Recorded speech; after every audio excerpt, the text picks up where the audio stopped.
Et bien voilà, bonsoir à tous les amis, j'espère que vous allez bien. C'est les débriefs du You et on se retrouve pour une nouvelle vidéo. Et une vidéo où on va bien sûr parler du bilan de l'équipe nationale d'Algérie les amis. Avec le bilan de cette trêve internationale, le bilan donc de ces cinquième et sixième journées des éliminatoires de la Coupe d'Afrique des Nations, qui je rappelle va se dérouler entre décembre 2025 et janvier 2026. Donc le temps pour nous de faire un petit point pour parler donc un petit peu du bilan, victoire, défaite, etc. sur le fait que l'Algérie est qualifiée officiellement, on le savait déjà après la trêve de octobre. Là, on va faire comme un petit bilan avec nombre de buts marqués, nombre de buts encaissés. Puis aussi, on va également voir ensemble les points positifs, qui a gagné des points, qui a marqué des points pour potentiellement la prochaine trêve internationale. Même si la prochaine trêve internationale, on va être quand même très loin. C'est aussi, ça peut aller très vite comme c'est très loin aussi en même temps. C'est très loin et très proche. Passer dans 4 mois. Et dans 4 mois, c'est les qualifications à la Coupe du Monde. Je rappelle qu'on va jouer contre le Botswana à l'extérieur, puis avec le Mozambique, qu'on jouera d'ailleurs à domicile, et ça sera pendant le mois de Ramadan, Inch'Allah. Donc voilà un petit peu ce qu'on pourrait quand même retenir de l'ensemble de cette trêve. De quoi on va parler? On fera un petit point également sur les équipes qui sont qualifiées. Donc pour la CAN 2025 qui, je rappelle, se déroule au Maroc. Donc bon, quel bilan? Quel bilan retenir? Alors déjà, premier match qu'on a joué, c'était une victoire 2-0 contre la Guinée équatoriale. Deuxième match, c'était la Libéria qu'on a gagné 3-0. Le troisième match, on gagne 5-1. Le quatrième match, une victoire difficile 1-0 au Togo à Lomé. Donc ça, c'était au mois de septembre, au mois d'octobre. Ensuite, nous avons fait un 0-0 pitoyable et ennuyeux en Guinée équatoriale. Et nous avons gagné 5-1 le Libéria. Donc, bilan en termes de buts, nous avons 16 buts marqués en 6 matchs. L'attaque est très très bonne. Nous avons quand même marqué pas mal de buts, 12 buts en Algérie. Puis à l'extérieur, on a marqué 4 buts en 3 matchs, dont un penalty, ou 2 penalties. Je pas très sûr sur... Oui, 2 penalties. Un penalty de Saïd Ben Rahma et un penalty de Rami Ben Sebaini. Donc voilà. Ensuite, qu'est-ce que nous avons eu? Nous avons eu pas mal de buteurs différents. Dans le premier match, c'était Awar et Gouiri qui ont marqué face à la Guinée équatoriale. Face au Libéria, on a eu Amin Gouiri encore pour son deuxième but, Adam Zorgan et Bardad Bounedjah. Face au Togo, un doublé de Saïd Ben Rahma, un but de Houssam Awar, un autre but de Amin Gouiri et un but de Mohamed Amin Amoura.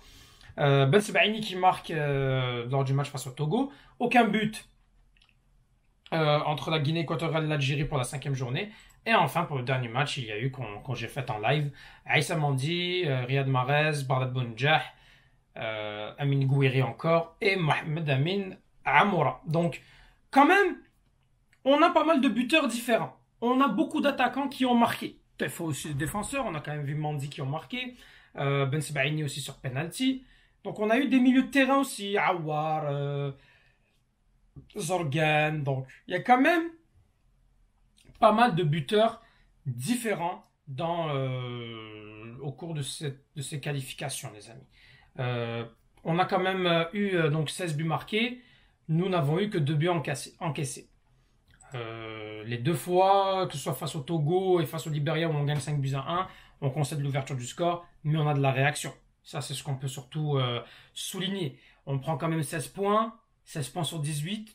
C'est quand même une performance à souligner, malgré que, à mes yeux, on est tombé avec des équipes qui sont assez faibles. La Guinée équatoriale leur manquait un attaquant qui était suspendu pour des raisons extrasportives. Donc voilà. Sinon, on a aussi eu des matchs sans enjeu. La Guinée équatoriale, c'était un match sans enjeu. Le Libéria aussi, c'était un match quasiment sans enjeu, en tout cas pour nous. Pour le Libéria aussi, de toute façon, puisqu'ils étaient éliminés. Le match face au Togo a été le match pour moi, le plus catastrophique. Togo et Guinée équatoriale chez eux, à l'extérieur. Les 2 matchs à l'extérieur ont été très très difficiles. Et qu'est-ce qu'on peut retenir en fait?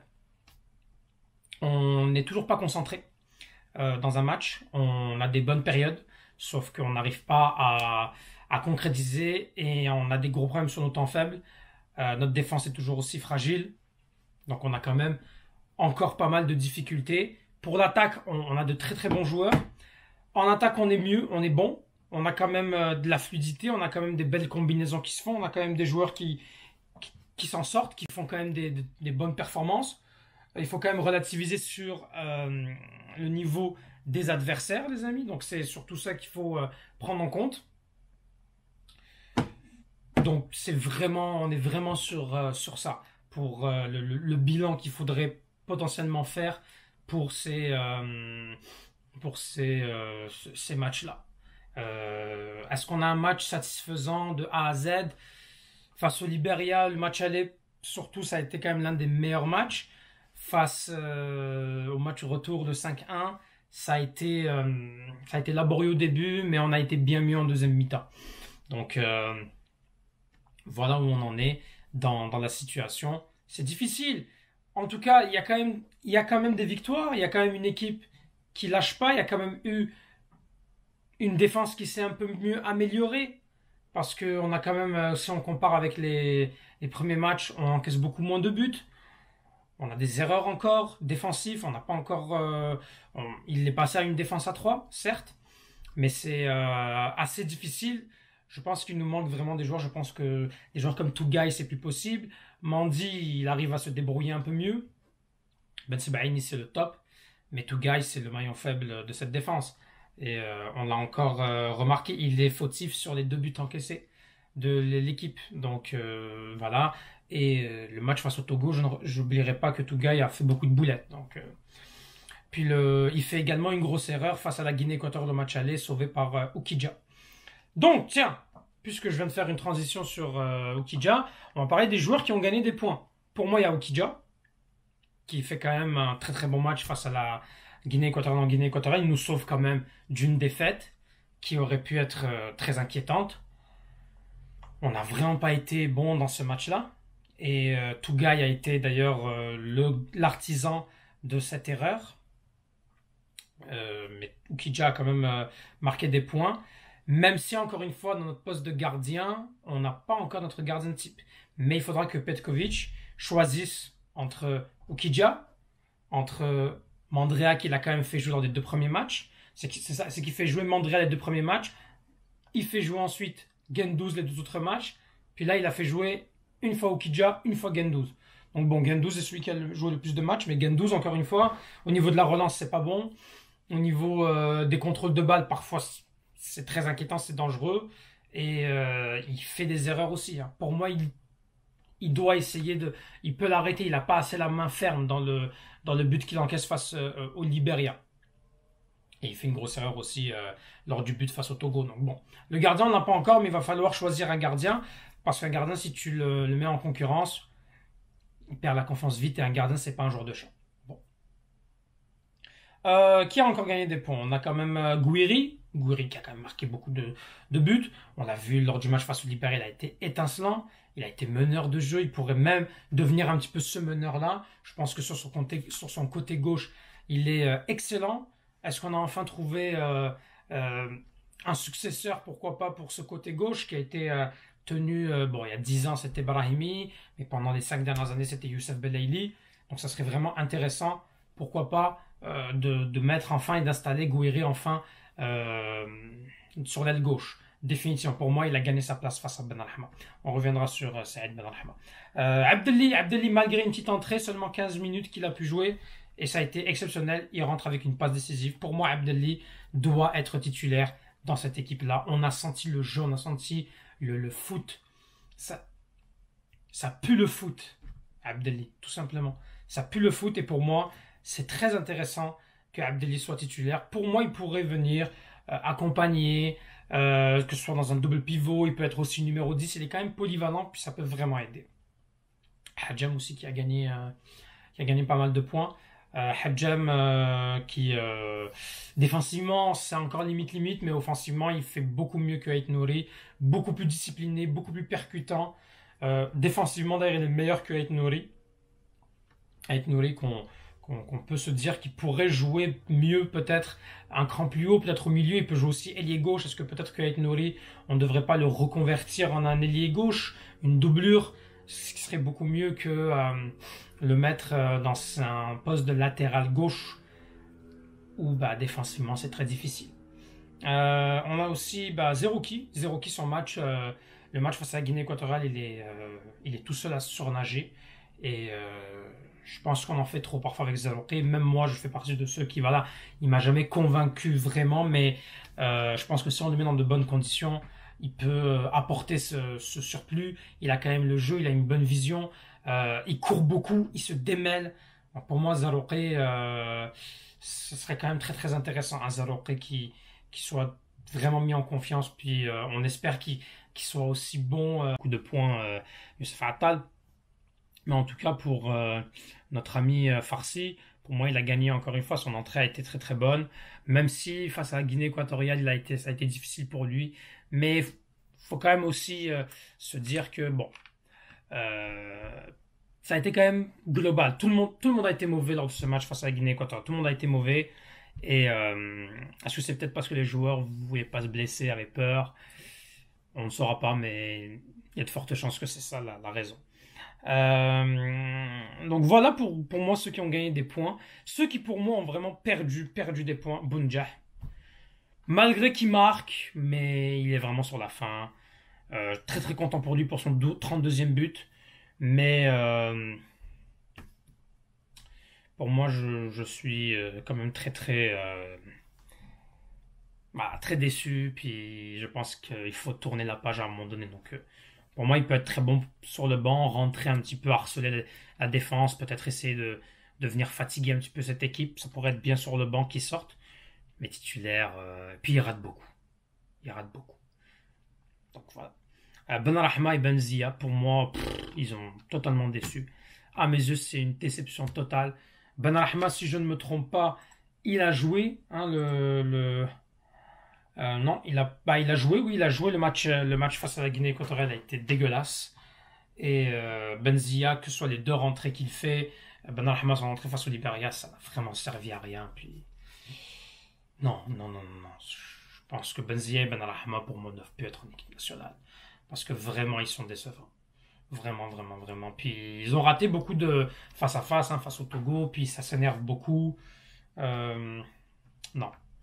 Non, pour moi, Benzia, Benrahma, voilà quoi. Puis en plus, Benrahma n'a pas de temps de jeu à Lyon, puis ça se ressent quand même sur le terrain, avec l'équipe d'Algérie, puis Benzia, voilà, il joue qu'à Karabakh, on va pas non plus, parce qu'il a des buts avec Karabakh en ce moment, je sais qu'il fait, il fait une bonne saison, mais tu sais, Karabakh, c'est le meilleur club d'Azerbaïdjan, là, hein. En ce moment, il est à, ça, bon, il avait joué la Ligue des Champions, il était à 3 buts en 6 matchs, 2 passes D. Bon, il vient de marquer 3 buts aussi en 10 matchs. C'est pas des stats de ouf non plus. Hein. Donc, puis il apporte rien en termes de créativité, en termes de percée, d'accélération, puis en tant que meneur non plus. Bon. Zorgan, je comprends même pas pourquoi il est là. Franchement, Zorgan, c'est nul. C'est nul, Zorgan, c'est nul. Hein. Kendoussi pour moi a pris sa place. Pourtant Kendoussi pour moi, il a juste fait son match. Ça plus. Donc bon. Tougaï, j'en ai déjà parlé. Pour moi, je pense que Tougaï, c'est la pression. Il n'arrive pas, on dirait qu'il a beaucoup de pression quand il rejoint l'équipe d'Algérie, que c'est difficile pour lui. Donc pour Tougaï, voilà. Et malheureusement, peut-être revenir aussi sur l'entraîneur qui pour moi a fait beaucoup de mauvais choix. Déjà, tu as eu beaucoup de blessés. T'as pas testé. T'as vraiment pas testé assez de joueurs. T'as testé Shaibi. C'est bien. T'as pu voir un petit peu quelques systèmes, mais voilà quoi. On n'a pas vraiment vu Chiacha qui a rejoint. Alors oui, il lui faut du temps. Hein, Chiacha, c'est sûr que il va s'intégrer petit à petit, mais bon, je me dis c'était peut-être l'occasion ou jamais de le voir, parce que c'est sûr que face à des matchs difficiles, c'est sûr ça va être dur pour lui, il aura une grosse pression énorme, puis il sera tellement tendu, stressé qu'il va pas vouloir jouer. Et puis le problème, c'est que en sélection, tu as pas beaucoup de matchs, donc faut en profiter. Quand tu as des matchs comme ça sans enjeu, parce que bon, tu es déjà qualifié. Et c'est une occasion ratée par Petkovic. Touba aussi aurait pu jouer, on aurait pu voir Touba, puis essayer, pourquoi pas, une défense à 3, Ben Sebaini, Touba, Mandy. Bon. Voilà un petit peu l'ensemble un peu de de ce bilan. On fera un bilan de l'équipe d'Algérie, / Petkovic aussi, les 10 premiers matchs, le bilan après 10 matchs.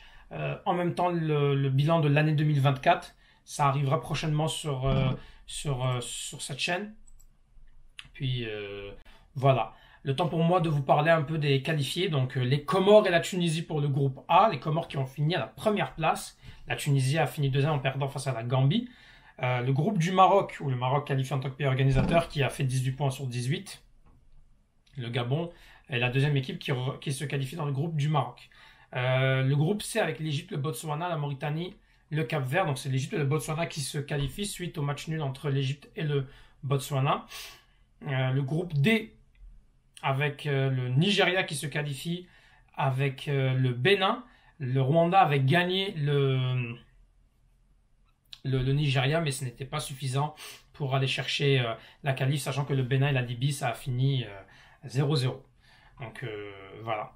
Ensuite, bon, l'Algérie et la Guinée équatoriale. Groupe F, l'Angola qui est qualifié et le Soudan qui sont qualifiés. Le dernier match, c'était Soudan-Angola. Voilà, bon, deux équipes. L'Angola avait plus rien à jouer. Le Soudan devait se qualifier. Un match nul suffisait pour le Soudan. Donc le Soudan qualifié. Dommage pour le Niger qui avait gagné le Ghana. Le Ghana qui est catastrophique, n'a gagné aucun match dans une poule composée quand même du Niger, du Soudan et de l'Angola. Autant l'Angola, c'est une très très forte équipe en ce moment, mais autant tu te dis le Soudan et le Niger, tu n'arrives pas à gagner un match. Bon. Groupe G, la Zambie, la Côte d'Ivoire. Zambie qui finit première, la Côte d'Ivoire deuxième. Le groupe H, la République démocratique du Congo, 12 points. La Tanzanie, 10 points. La Guinée éliminée. Quelle surprise, la Guinée de Serhou Guirassy. La Guinée, adversaire direct de l'Algérie à la qualification à la Coupe du Monde. Attention, ça veut dire peut-être que pour la Guinée, voilà, ils vont tout donner. Hein, donc, ça n'est pas forcément une bonne chose, le fait que la Guinée soit éliminée. Parce qu'ils n'auront pas de Coupe d'Afrique à penser, ils n'auront que les qualifs Coupe du Monde. Le groupe I, bah, c'est le Mali et le Mozambique. Le groupe J, le Cameroun et le Zimbabwe. Et le groupe K, c'est l'Afrique du Sud et l'Ouganda qui se sont qualifiés. Le Congo-Brazzaville éliminé avec le Soudan du Sud. Et enfin, le Sénégal et le Burkina Faso qualifiés dans le groupe L. Voilà l'ensemble des qualifiés pour cette Coupe d'Afrique des Nations, les amis. Voilà, donc n'hésitez pas à mettre votre avis. Donc, qu'est-ce que vous avez pensé de cette trêve internationale? Est-ce que Petkovic, pour vous, a gagné des points, a perdu des points? Mettez en avis votre commentaire. Qu'est-ce que vous avez retenu de bien, de moins bien? Donc voilà. N'hésitez pas à mettre en commentaire. J'ai hâte de regarder, de lire tous vos commentaires et tout ce que vous allez m'écrire. Puis abonnez-vous, laissez un petit pouce bleu, un commentaire pour le référencement. Merci à vous. Tahel Jazair et Palestine Chouhada.